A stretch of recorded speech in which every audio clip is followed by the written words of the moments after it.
আজকে আমরা সুখ, শান্তি, সফলতা, ঐশ্বর্য, ক্ষমতা অনেক কিছুই দুনিয়ার মধ্যে খুঁজতেছি, কিন্তু আল্লাহ তাআলা কি বলতেছেন? আল্লাহ তাআলা বলতেছেন এমন 6টা জিনিস আছে যেই 6টা জিনিস আমি লুকিয়ে রেখেছি অন্য 6 জিনিসের ভেতরে, কিন্তু মানুষ নির্দিষ্ট জায়গায় খোঁজে না। নির্দিষ্ট যে জায়গায় আমি রাখছি সেই জায়গায় না খুঁজে অন্য জায়গায় খুঁজে।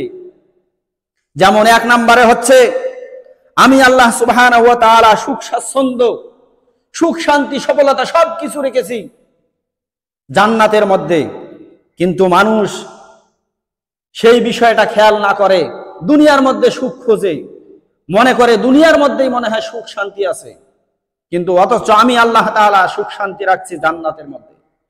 2 নাম্বার বরত্ব, যে বরত্বর বিষয়টি এটা আছে বিনয়, নম্র ও ভদ্রতার মধ্যে, কিন্তু মানুষ সেখানে তা খুঁজে না। খুঁজে কোথায়? অহংকারের মধ্যে। মনে করে আমি অহংকার করলাম তো আমার বরত্ব বেড়ে গেল। কখনোই নয়। বরত্ব বাড়বে তো সেখানেই যেখানে বিনয় আছে, নম্রতা আছে, ভদ্রতা আছে। নাম্বার 3, আমি সম্মান রেখেছি শেষ রাতের ইবাদতের মধ্যে। শেষ রাতের চক্ষু পানির মধ্যে অশ্রু ঝরাবে যে যত বেশি, তার তত বেশি সম্মান বৃদ্ধি পাবে। অথচ মানুষ এই সম্মান খোঁজে কোথায়? শাসক এবং ক্ষমতাবান হওয়ার মধ্যে, যে আমি যদি ক্ষমতাবান হই তাহলে কি হবে? আমার সম্মান বৃদ্ধি পাবে। কিন্তু না।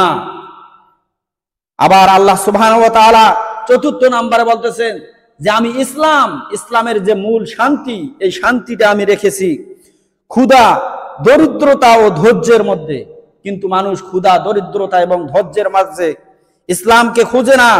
ইসলামকে খুঁজতেছে মানুষ উদর পূর্তি, দুনিয়ার সচ্ছলতার মধ্যে ইসলামকে খুঁজতেছে, কিন্তু আসল প্রকৃত ইসলাম সেখানে নাই। প্রকৃত ইসলাম আছে দরিদ্রতা, ক্ষুধা এবং ধৈর্যের মধ্যে। আমি আল্লাহ তাআলা সেখানেই লুকায়িত রেখেছি।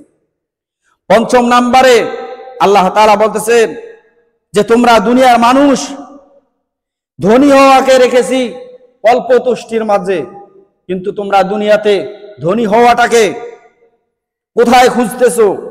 দুনিয়ার লোভ লালসার মধ্যে খুঁজতেছো, যে যত দুনিয়ার লোভ পর করব আমি, তাহলে আমি তত দুনিয়ার মধ্যে ধনী হব, কিন্তু এটা সম্পূর্ণই ভুল। আল্লাহ তাআলা বলতেছেন অল্প তুষ্টির মধ্যে, অর্থাৎ শুকুর গুজারের মধ্যে হচ্ছে আসল ধনী। আত্মার ধনী হচ্ছে আসল আত্মার ধনী।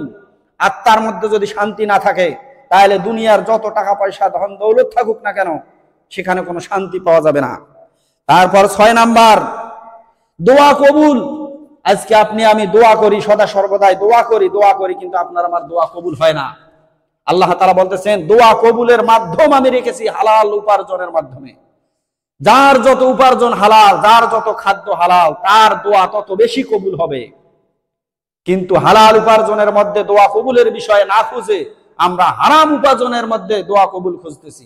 চুরি, ডাকাতি, জিনা, ব্যভিচার, ছিনতাই, কত কিছু করতেছি, আর দোয়া হাত উড়াই বলতেছি আল্লাহ আমার দোয়া কবুল হয় না কেন, আমার দোয়া কবুল হয় না কেন।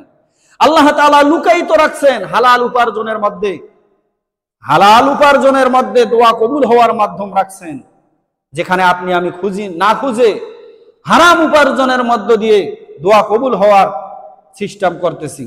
আল্লাহ তাআলা আমাদের সকলকে এই 6টা বিষয় বুঝে আমল করার তৌফিক দান করুক। সকল আল্লাহুম্মা আমিন।